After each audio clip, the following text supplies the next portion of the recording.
नाज़रीन, मेरे हाथ में ये ग्रीन पासपोर्ट है जिस पे ये वाज़ेह तौर पर लिखा गया है कि ये पासपोर्ट सिवाय इसराइल के दुनिया के तमाम ममालिक के लिए कारआमद है। अब ये लाइन सऊदी अरब के पासपोर्ट से हटने जा रही है और उसके बाद ये लाइन पाकिस्तान से पासपोर्ट से भी हट सकती है। ये मैं बहुत बड़ा दावा आप लोगों से करने जा रहा हूं क्योंकि अमेरिका के डोनाल्ड ट्रंप ने सऊदी अरब के साथ बहुत बड़ा धोखा कर दिया है। जो 30 साल का उनके साथ सिक्योरिटी का मुआहदा कुछ दिनों पहले किया था मोहम्मद बिन सलमान के साथ डोनाल्ड ट्रंप ने, अब उसको यकतरफा तौर पर उसने आज कैंसिल करने का ऐलान कर दिया है। कैंसिल उसने इसलिए किया है, सऊदी अरब को उसने एक शर्त और रख दी है जो मुसलमान ममालिक नहीं मानना चाहते। वो शर्त ये है कि जो मुल्क बशमूल सऊदी अरेबिया के जो इसराइल को मुल्क तस्लीम करेगा, उसके साथ हाथ बढ़ाएगा, दोस्ती बनाएगा, वही मुल्क ही हमारे साथ मुआहदों में चलेगा। और उसने सऊदी अरब को भी आज धमकी दे दी है कि अगर आप इसराइल को तस्लीम नहीं करते तो हमारा कोई मुआहदा आपके साथ नहीं होगा। अब इस सारे सिनेरियो के बाद मोहम्मद बिन सलमान बहुत ही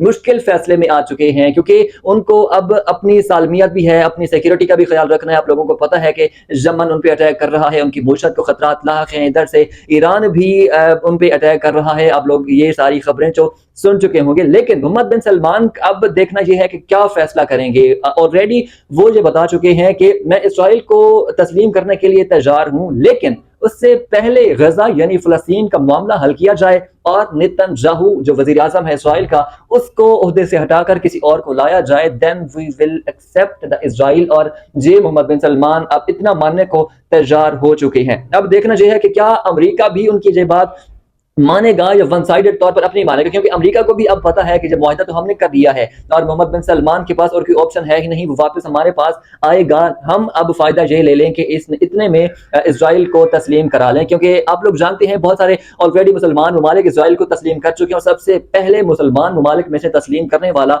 यूएई यानी मुत्तहिदा अरब अमारात जो दुबई के शहजादे हैं, इन्होंने सबसे पहले इसराइल को तस्लीम किया था। और इसके बाद फिर बहरीन ने, फिर सूडान ने और मोरक्को ने भी जो मुसलमान ममालिक है उन्होंने तस्लीम किया हुआ है। अब बाकी जो मुसलमान ममालिक बचते हैं जिन्होंने तस्लीम करना है, इब्राहिम अकॉर्ड्स पे ट्रंप जिनसे अब साइन कराना चाहते हैं, किसी ना किसी तरीके से उनको फंसा के वो साइन कराना चाहता है ताकि इजराइल को मुल्क तस्लीम किया जाए और वो फिर खुल्लम खुल्ला बाकी जो उसके मामलात हैं वो करता रहे। शैतान तो वो बहुत है, ऑलरेडी माइंडसेट उनका इतने लेवल का गिरा हुआ है कि मुसलमान के बुग्ज में भरे हुए हैं और फिर भी मुसलमान ममालिक उनको अभी खुद तस्लीम कर रहे हैं। कुछ मुल्क अब स्टैंड ले रहे हैं कि हम उनको तस्लीम नहीं करेंगे। सबसे बड़ा उसमें नाम आता है ईरान का, जिनके दरमियान आप लोगों को पता है इसराइल को तस्लीम ना करने को इसराइल की दुश्मनी की जंग इतनी चल रही है कि ईरान की बहुत सारा ईरान अब डैमेज हो चुका है। और उसके बाद नाज़रीन नाम आता है तुर्की का। तुर्की ने भी अभी तक स्टैंड लिया हुआ है और इस जंग में तुर्की के जो सदर हैं उन्होंने बहुत मायूस किया मुसलमानों को, क्योंकि ये जो ईरान की जंग चल रही थी, तुर्की इसमें सबसे ज्यादा ताकतवर कैंडिडेट साबित हो सकता था,